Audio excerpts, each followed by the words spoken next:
Hello guys, what's up again? This is Eric coming back at you with another video. It's the LGV10 versus the LGV20. Should you upgrade? That is the question. We're just gonna go over some quick comparisons as far as the two go.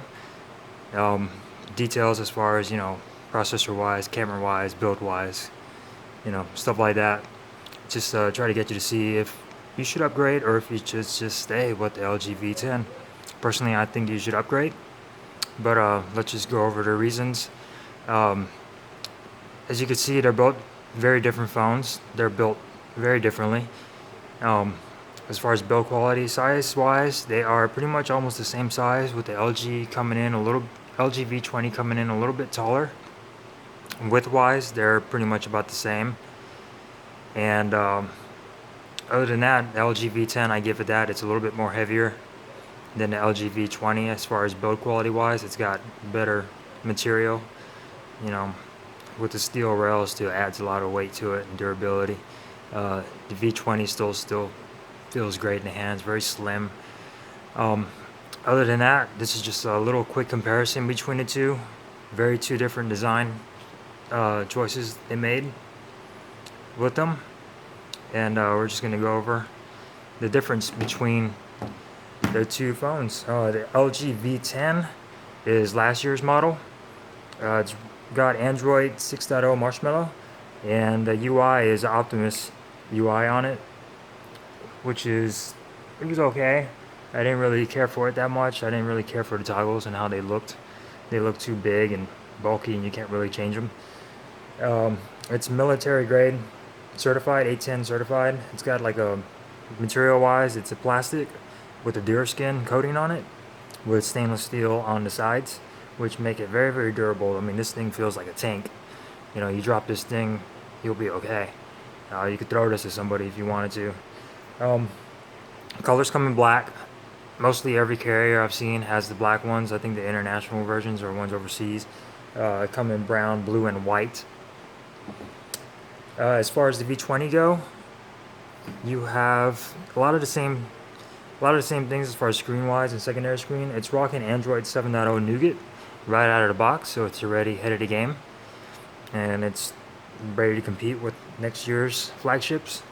It's made out of plastic on the top, which sort of give it like a little shock absorbent, and the back is made out of a sort of aircraft aluminum, which is very sturdy, and it sort of feels like really nice in the hand. It feels like a unibody phone, and really nice, cold to the touch. I really like the feel. It's very thin as far as compared to the LG V10.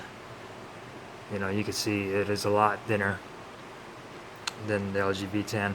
Another thing they also changed, which I also really kind of disappointed, they had the volume buttons and the power button on the back.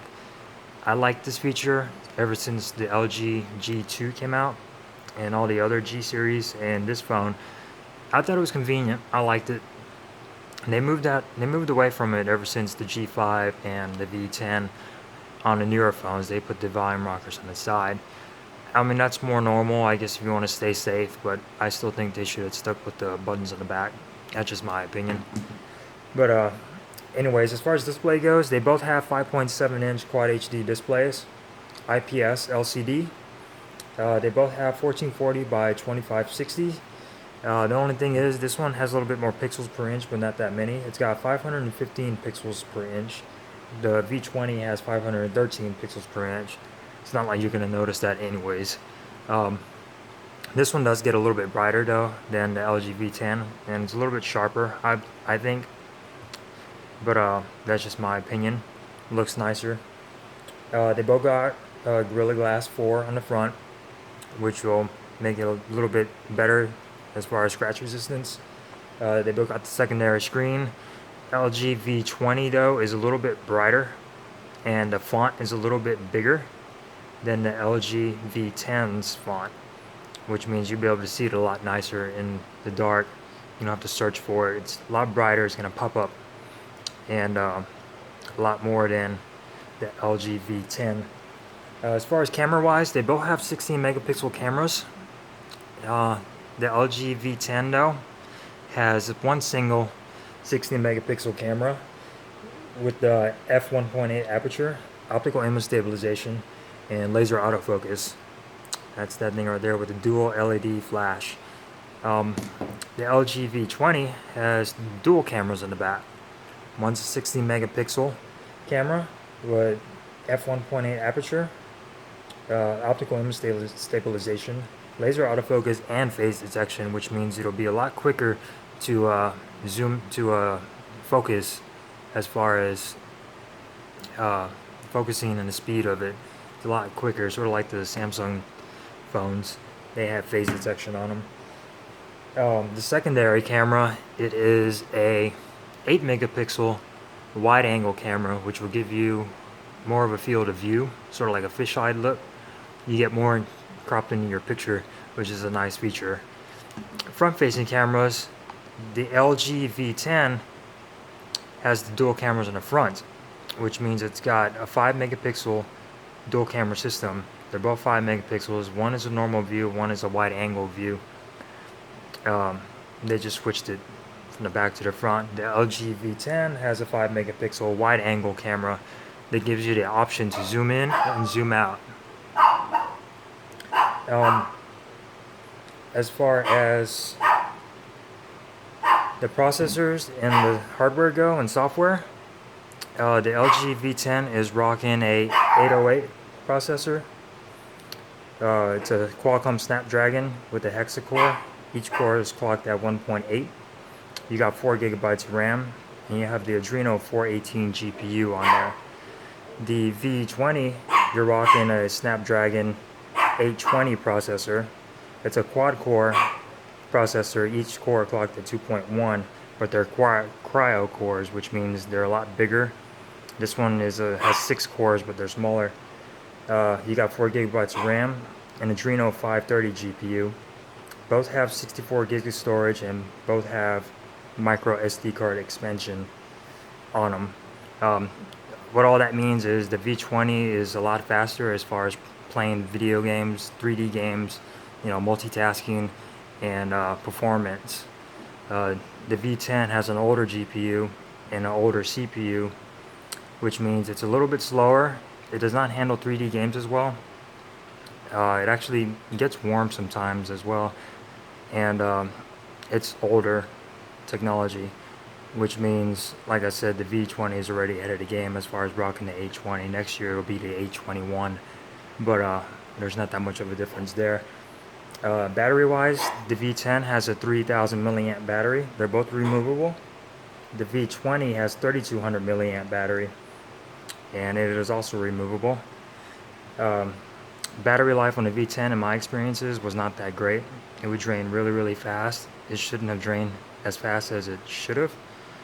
It was really good battery. 3000 milliamps is a lot, you figure, but for some reason it was draining. The LG V20, the battery lasts a lot longer. It's a lot, charges faster. You got quick charge 3.0 on both of them. Audio wise, you got very good similar audio. On the V20 you have a 32-bit quad DAC on it, which means you're going to get a lot better hi-fi audio. On the V10 you have a single DAC 32-bit, which means you're still going to get really high quality hi-fi audio, but the V20 has to win in that department as far as recording, FLAC and video recording and audio recording. You're just going to get more crisp sound with less noise in the background. As far as the V10, you're still going to get hi-fi, but it's not going to be as much as quality. Other than that, the V20, the things it's got going for, it's got a better display, better battery, it's got newer software and hardware. The cameras in the front and the back are a lot better. It's already ahead of the game as far as Android Nougat and the processor wise. It's faster, and it'll handle stuff a lot better. Anything you throw at it, it's speedy and snappy. The V10, the only thing I do give that it wins over the V20 is the build quality. It's very heavy, it's very sturdy, and I like the look of it. It's a very durable looking phone. The V20 doesn't look as durable. They say they're both military grade, drop resistant, but I guess we'll test that out. It does have older software. It's got an older CPU, older GPU. The battery life isn't all that great. It's got 2 cameras in the front, which the V20 only has 1. Another thing is this phone, I believe it barely got Android 6.0, and that was like towards the beginning of the year, which took a while. Other than that, this is my comparison. Should you upgrade? I leave the decision totally up to you. I just wanted to cover these both phones while I had the chance. And if you got any questions or anything, leave a comment below. Tell me what your thoughts are. If you have a V10, will you upgrade to the V20? Let me know. This is Eric signing out. Thank you guys for the views on my last video and the subscriptions. And hope you give this video a thumbs up. I'll see you guys in the next one.